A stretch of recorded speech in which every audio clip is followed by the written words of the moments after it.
When the fort of Varberg was finished in the beginning of the 17th century, it was one of the most modern defense constructions in contemporary Europe. After completion, however, the fort was never involved in any war, and in 1830 it ceased to exist as a military base.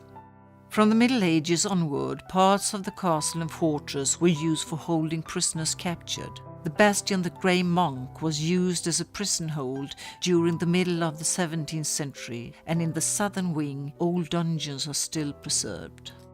To be a prisoner of the fortress was no bed of roses. Conditions were appalling and daily life brutal. For a long time the cells had no heating. Too many captives were crammed into the holes, and each was given only a sheaf of straw to protect them from the cold stone floor when sleeping. Healthcare was non-existent, and the food both monotonous and scarce.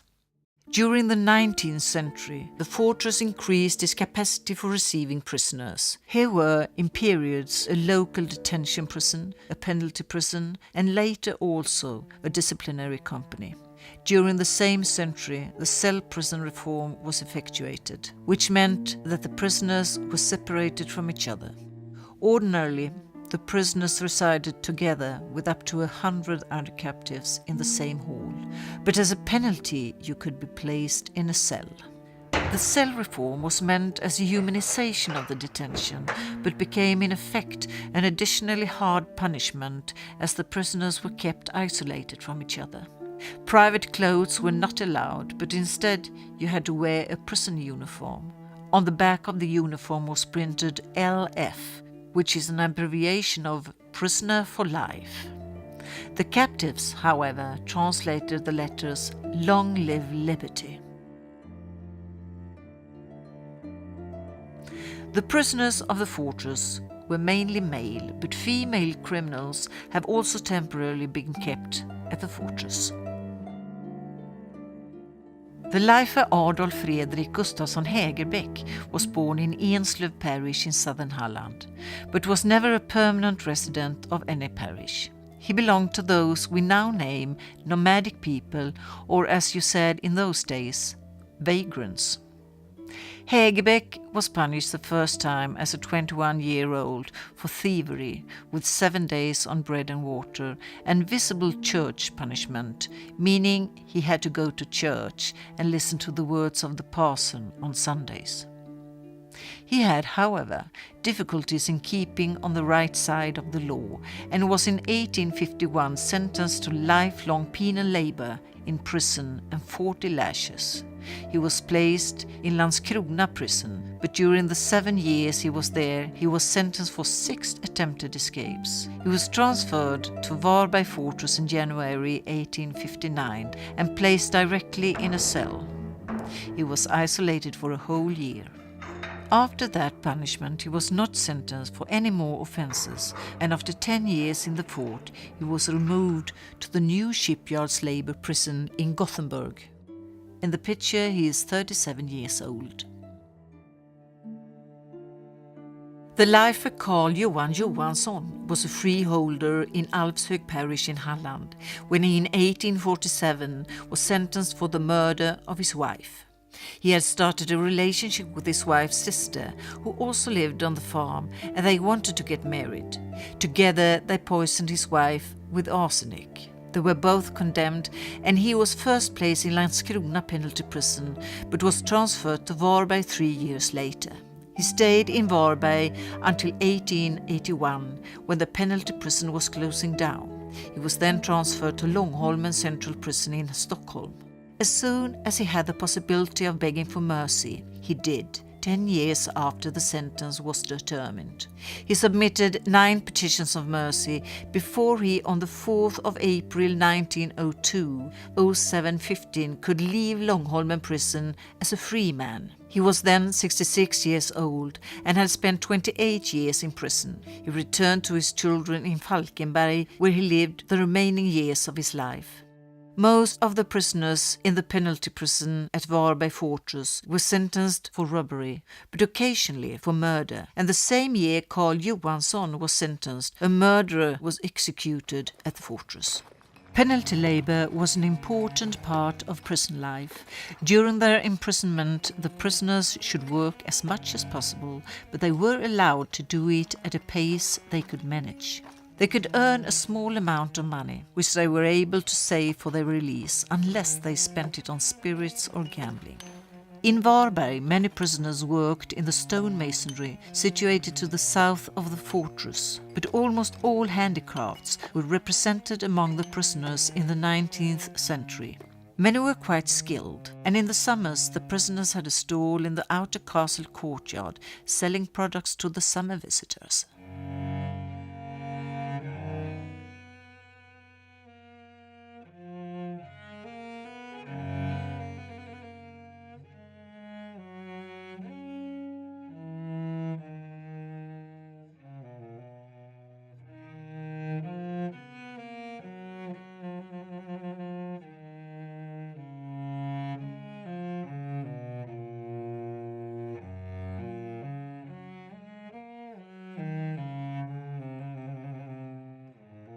One of the most well-known prisoners at Varberg fortress during the 18th century was Carl Fredrik Peklin. He was accused of initiating the murder of King Gustav III and was imprisoned at the fortress for 4 years until his death in 1796. He was buried by the church in the center of Varberg, and these nameplates, which have been attached to his coffin, were found while extending the town square.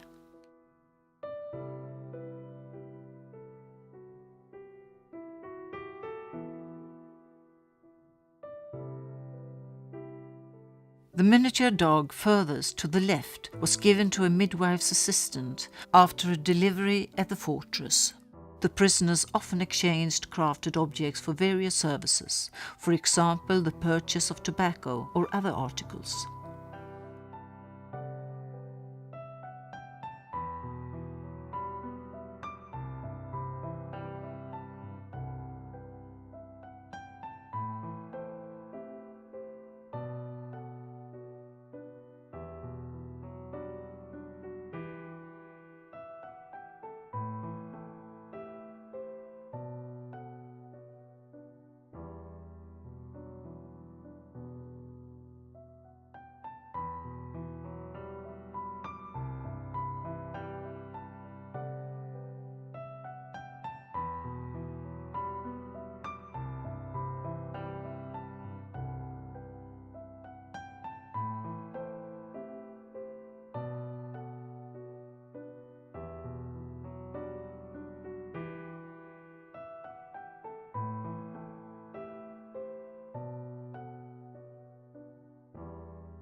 On the night between the 27th and the 28th of September 1768, a fire broke out in the home of potter Jöns Falkenström in Varberg.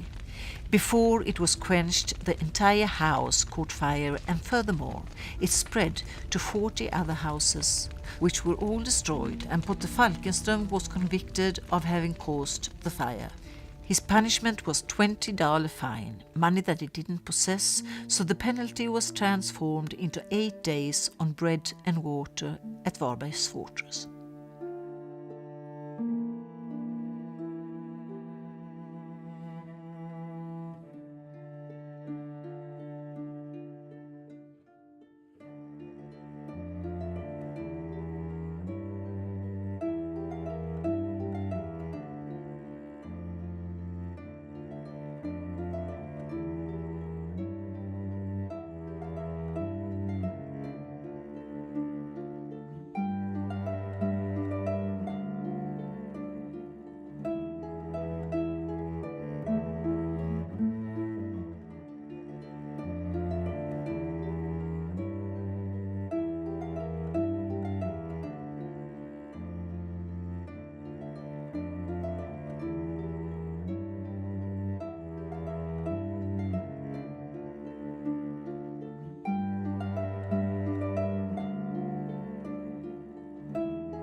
On the 30th of June 1931, the remaining prisoners were transferred to the prison in Halmstad, and thereby the prison era of Varberg fortress was over. If you nowadays wish to experience prison life at the fortress, you can get accommodation at the hostel, which is situated in the well-preserved building that was once the local detention prison. The museum also arranges guided tours of the fortress.